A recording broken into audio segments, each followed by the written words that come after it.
Judulnya adalah menjadi pribadi elegan mampukah? Ya, menjadi pribadi elegan mampukah, ibu-ibu?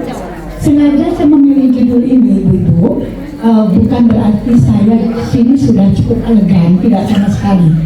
Ya, ibu, sampai sini mari kita menyimak dulu. Tetapi sebelumnya, karena itu salah satu dari bagian menjadi elegan, mohon tidak ngobrol sendiri. Karena itu salah satu daripada yang akan saya sampaikan nanti. Kemudian mohon untuk tidak bermain HP dulu, ya. Ditahan sabar sebentar saja. Kalau mau menjadi yang elegan, sabar dulu. Mampu tidak nih? Mari. Termasuk saya juga akan introspeksi apakah saya sudah menuju ke sana, ibu-ibu ya. Nah, ibu-ibu, kalau kita bicara tentang elegan, menurut beberapa para ahli, juga elegan itu berkesinambungan dengan anggun. Nah, pasti ibu-ibu ya, termasuk branded dan sebagainya. Tapi ternyata ibu-ibu, sesuai atau menurut pengamatan beberapa kawan sahabat-sahabat ini, bahwa elegan itu tidak hanya bergelimang dengan kemewahan, tetapi orang-orang sederhana pun dapat memancarkan aura berkelas, ya. Ada.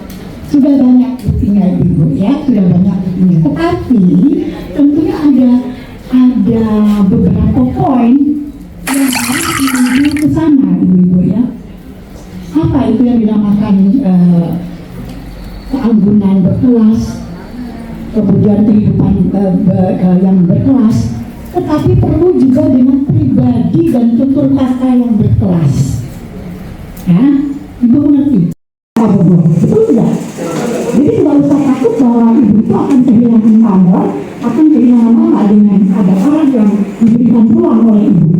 Ya, tapi ini mengerti ya ibu ya. Setuju tidak ibu dengan itu? Setuju ya. Nah, kemudian yang ketiga, yang kesekian adalah kemudian ibu mampu peduli pada ibu-ibu yang punya prestasi tertentu. Dijual itu maksudnya dipromosikan ke ibu-ibunya, adalah itu merupakan kepedulian pada teman, pada sahabat, kepada orang-orang yang membantu ibu selama ini. Untuk para pengusaha seperti seniman batik Bu Rana, tidak usah takut dengan para seniman batik yang bermunculan, ibu-ibu. Ya, dengan banyaknya para seniman batik yang bermunculan, itu akan menjadi cambuk bagi ibu untuk terus berkarya. Betul kan ibu ya? Nah itu, jadi itu tadi ya.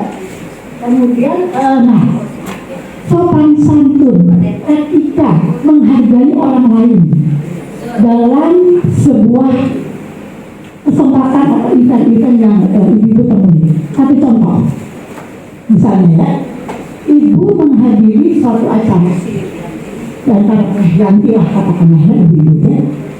Seandainya ibu terlambat, ibu, ada orang yang sedang berbicara di depan, jangan ibu langsung masuk. Kebiasaan orang Sunda ya, salaman semua disalami ibu ya. Itu tidak ibu, salaman semua ya. Ini membuat orang perhatian pada yang kesibukan tersebut, menjadi orang yang berbicara hilang, tidak menghargai ya. Setelah selesai berbicara itu baru lagi ya. Kedua, kalau sudah ada yang berbicara di forum, janganlah ibu meninggalkan. Seperti yang tadi kita dengarkan materi dari Ibu Nina, dari Ibu Dewi Panji dan Ibu Ratna.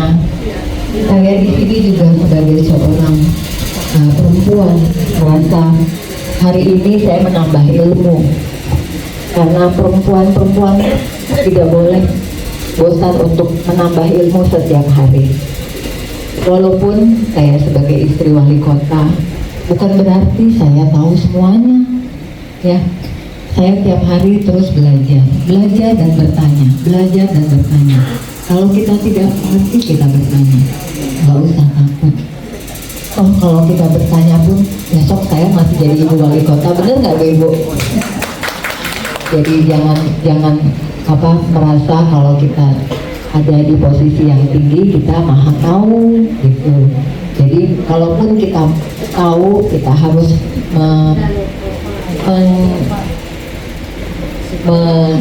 memberikan ilmu yang kita tahu itu kepada yang tidak tahu atau yang membutuhkan. Nah, di sini karena sudah disebutkan oleh Nina kalau ada Bogor Gelis. Kemarin di saat HKG Hari Kesatuan Gerak PKK, saya meluncing program Bogor Gelis, yaitu Gerakan Lintas Generasi. Di sini, terima kasih. Di sini dihadiri waktu itu dihadiri oleh Ibu Dewi Panji. Jadi di sini saya sebagai seorang perempuan atau seorang istri wali kota sangat memperhatikan kesenjangan antar generasi.